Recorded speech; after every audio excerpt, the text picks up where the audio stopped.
X தளத்தை தெரிக்க விட்ட விஜய் ரசிகர்கள். இப்ப புரியுதா விஜயுடைய பவர் அப்படின்னு சொல்ற அளவுக்கு இருக்கு. என்ன, ஏற்கனவே கெட் அவுட் மோடி, இன்னொரு பக்கம் கெட் அவுட் ஸ்டாலின். இது திமுக கெட் அவுட் மோடி, இவங்க நாங்க வைரல் ஆகிறோம்னு.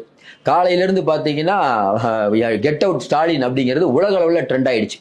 இன்னொரு பக்கம் இவங்க ரெண்டு பேர் இல்லாம விஜய் ரசிகர்கள், அதோட விஜயுடைய டிவிகே இல்ல விஜய் இருக்கக்கூடிய வெளியில இருக்கக்கூடிய ஆட்கள், அவங்க எல்லாம் பாத்தீங்கன்னா டிவிகே ஃபார் தமிழ்நாடு அப்படிங்கிற ஹேஷ்டாக் இந்தியாவில் முதல் இடத்துல இருக்கு.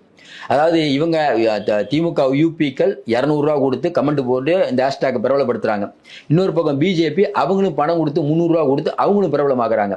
காசே கொடுக்காம விஜயுடைய டிவிகேவும் அதை தாண்டி விஜயுடைய ரசிகர்களும் உலக லெவலில் இருக்காங்க.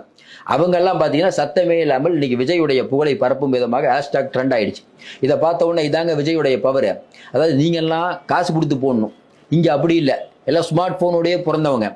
நீங்க தெரிக்க ஒண்ணுன்னு சொன்ன உடனே தெரிக்க விட்டுருவோம், அதுக்கப்புறம் தான் நீங்க முடிச்சுக்குவீங்க. இந்த அளவுக்கு இருக்குது. விஜயை பார்த்து இவர்கள் ஏன் பயப்படுகிறார்கள் என்பது இப்போது புரிகிறதா? அதையும் தாண்டி இன்னொரு ஹேஷ்டாக், மோடியும் வேண்டாம், அதாவது ஸ்டாலினும் வேண்டாம், அது ஒரு ஹேஷ்டாக். அது பார்த்தா 5வது இடத்துல ட்ரெண்டிங்ல இருக்குது. தொடர்ந்து சொல்றோம், விஜயை தவிர்த்து விட்டு யாரும் இங்கே அரசியல் பண்ண முடியாது. இன்னைக்கு இருக்கக்கூடிய சூழ்நிலையில் விஜய் இப்படியே சென்றால் தமிழகத்தின் முதல்வராக ஆவது காலத்தின் கட்டாயம் தான் நம்ம நினைக்கிறோம்.